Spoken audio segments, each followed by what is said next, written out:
Muy buenas tardes a todos, ¿cómo están?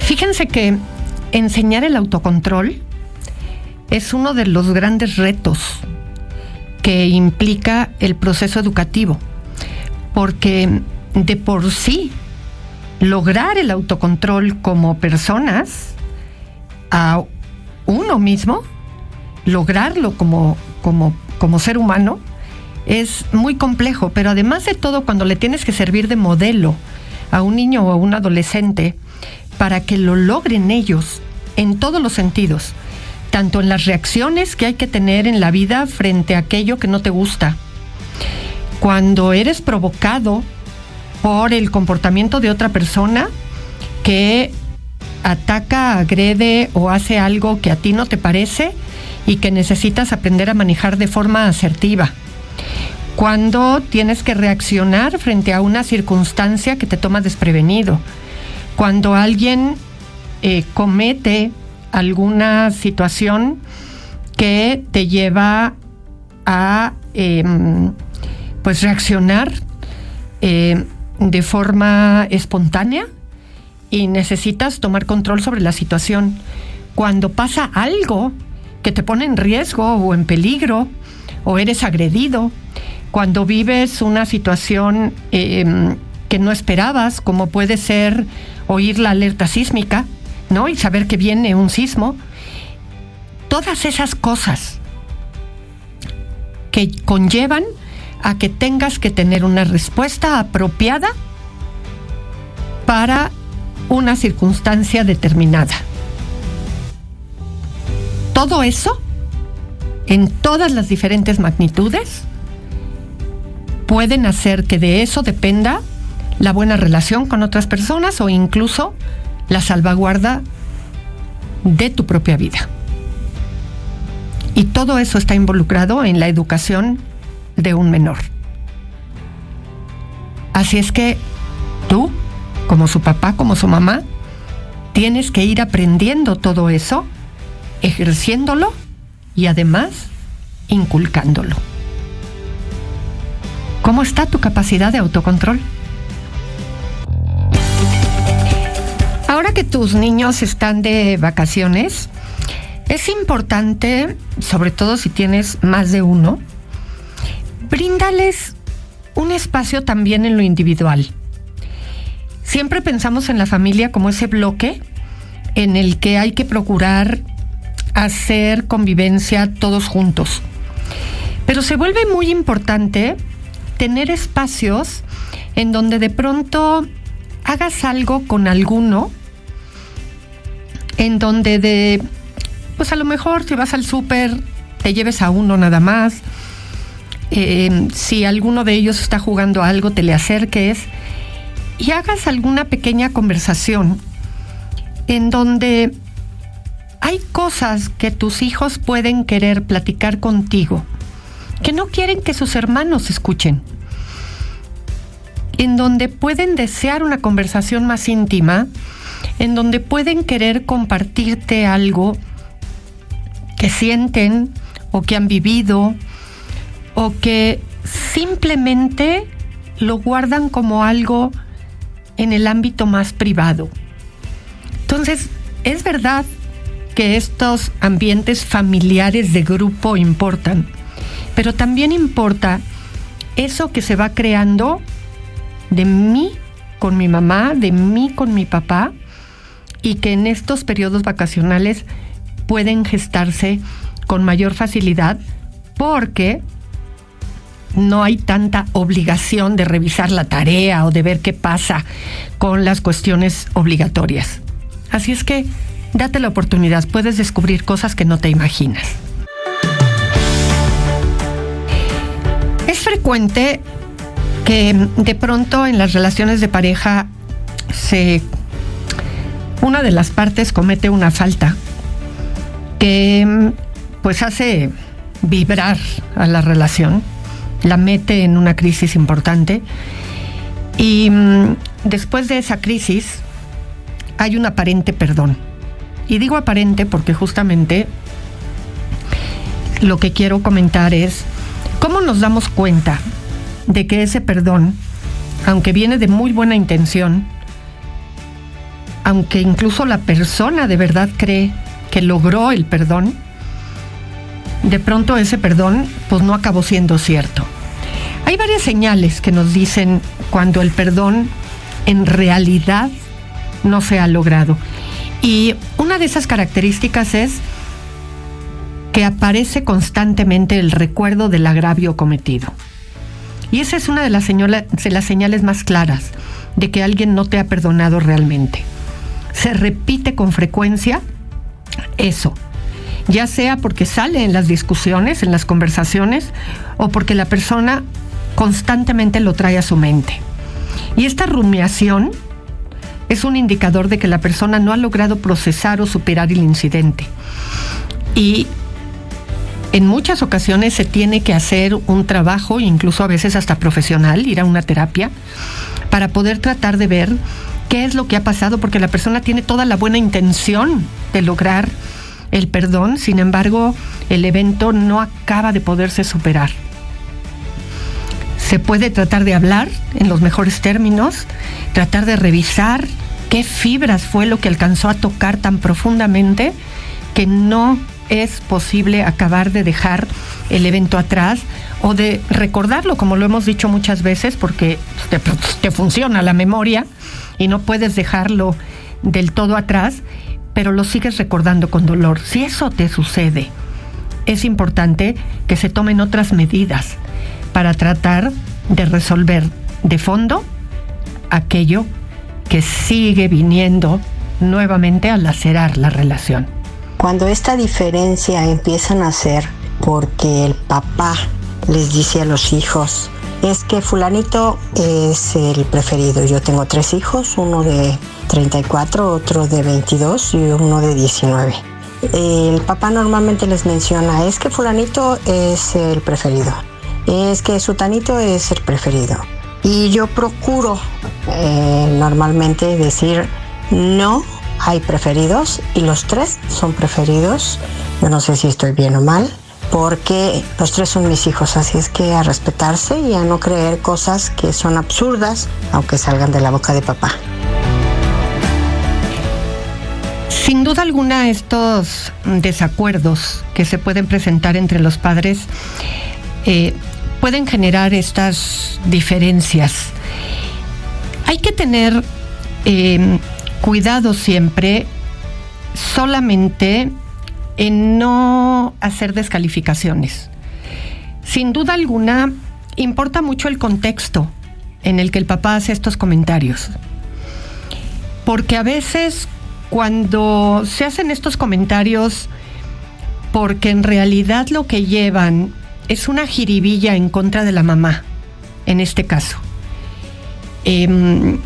Porque se está diciendo para molestarte usando a los hijos. Porque en realidad se lo está diciendo a ellos, pero para hacerte llegar un mensaje a ti. O se lo está diciendo a ellos, no sé si este papá es papá de los 3 hijos, porque hay unas diferencias de edades ahí importantes, sobre todo entre el primero y el segundo. Y de pronto, a veces, mal hecho, pero los adultos, de pronto podemos, en lugar de ser francos, abiertos, directos, utilizamos a los hijos para hacer llegar mensajes de otra naturaleza a la pareja. Pero cuando este tipo de cosas se dan,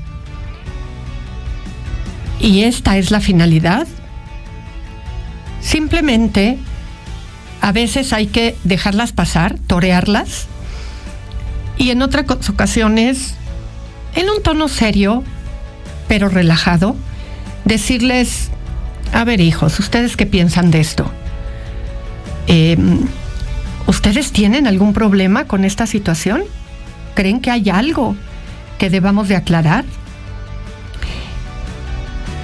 Y en otras, a veces simplemente decir, cada uno de ustedes tiene su propia personalidad, tiene su propio lugar en mi corazón, y para mí los 3 son muy importantes. El día que ustedes tengan algo que quieran que yo les aclare, díganmelo directamente y con mucho gusto lo hablamos. Pero yo no me voy a prestar a estos comentarios y a estas bromas porque no me parece que tengan mayores significados. Y ahí lo dejas. O estoy en desacuerdo con estos manejos que hace papá. Pero no uses ningún adjetivo para hacer aclaraciones, porque entonces solamente haces un caldo de cultivo mayor alrededor de esto que no está siendo ni grato ni agradable. Y se aclara una vez y nada más. Las demás veces es, a ver, yo me retiro, yo no caigo en estos juegos, cambiemos el tema y hasta ahí llegamos, para que la situación no crezca.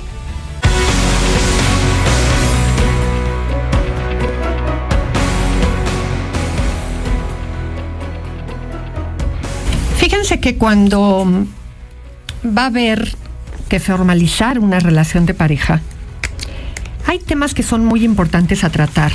Normalmente nos vamos con la finta de aquellos mensajes que tienen que ver con lo inmediato, ¿no? En dónde vamos a vivir y pues que ya nos morimos de ganas de estar juntos. Pero hay una serie de cosas que son importantes de tratar. ¿Cómo se va a manejar el dinero? ¿Cómo vamos a establecer la relación con la familia política? Porque que no se nos olvide que mi familia es la familia política de mi pareja y la familia de mi pareja se convierte en mi familia política. ¿Cómo nos vamos a relacionar? ¿Viven en la misma ciudad donde vamos a vivir nosotros y por lo tanto con qué frecuencia nos vamos a ver? ¿Cómo va a ser la interacción? ¿Qué costumbres que se tienen en cada una de las familias las vamos a seguir manteniendo y cuáles ya no? ¿Qué interacción va a darse con eso? ¿Cómo estábamos apoyando económicamente previo a que nos vamos a ir a vivir juntos? ¿Vamos a vivir juntos en una de esas casas? ¿O en uno de esos terrenos? ¿Y qué tan independiente va a ser nuestro estilo de vida? ¿Cuántos hijos vamos a querer tener? ¿O estamos formalizando justo porque estamos embarazados? ¿Y entonces qué implicaciones va a tener eso? ¿Qué roles son los que vamos a adquirir? De entrada, los roles que nos determinan de momento son los roles que estamos pensando que van a ser los definitivos en la relación. ¿Y qué jerarquía vamos a tener? Es decir, si es una relación de tipo heterosexual, por ejemplo, ¿va a tener más poder quien gana más dinero si ambos trabajan? ¿Cómo se va a dar esto? ¿Nos avisamos aquello que decidimos o lo tenemos que poner a consideración del otro y hay un cierto tipo de permiso? ¿Cómo? ¿Cómo funcionamos? Todo eso se tiene que hablar. Porque en medio del romance a veces parece que las cosas simplemente, pues ya veremos cómo se dan. Y de ahí surgen los problemas. Me escribe una mamá y me dice, ¿cómo ayudo a un hijo a sobreponerse de no haber logrado entrar a la opción de prepa que deseaba? Mira, lo primero que hay que considerar siempre es el tema de dar lugar a la emoción primero. Hay que, de alguna forma, considerar en ese proceso que dar espacio a la frustración que genera el contexto de la emoción, del impacto que frustra, tiene que tener cabida. Y entonces primero es la empatía. Lo lamentamos mucho y dar un poco, dependiendo del estilo de personalidad, espacio a eso. En ese contexto hay que dejar siempre un poco esa capacidad para dejar que exprese el enojo y todo. Y ahí pues no conozco a tu hijo, tú lo conoces bien, y hay que dejar que exprese, no tener prisa por tratar de calmar. Estar pendientes y dejar. Y una vez que pasa un poquito el tiempo, decir, ok, esta es tu realidad. Y ahora tenemos que ver qué es lo que sigue. Nunca permitiendo que abandone. Y desde ahí generar un contexto de cómo enfrentamos esto, porque esas experiencias siempre son formativas. Y entonces, ok, ya que pasó el tiempo suficiente, entonces decimos, ok, ¿qué es lo que sigue? Y vamos a echar mano de una nueva actitud frente a la situación. Y la verdad es que ellos lo viven como una gran tragedia, pero no lo es, y vamos a encontrar los puntos positivos a favor, sin dejar demasiado que las cosas estén ahí removiendo, pero dejando claro que el contexto es ese. Ya que avalamos la emoción, ahora sí, manos a la obra, por dónde nos seguimos. Y va a salir del asunto. Bien, pues es momento de decir feliz fin de semana. Espero lo disfruten muchísimo. Nos encontraremos en más de Chayo contigo. Que tengan muy buen provecho. Soy Chayo Busquets. Nos escuchamos el lunes. Audiocentro.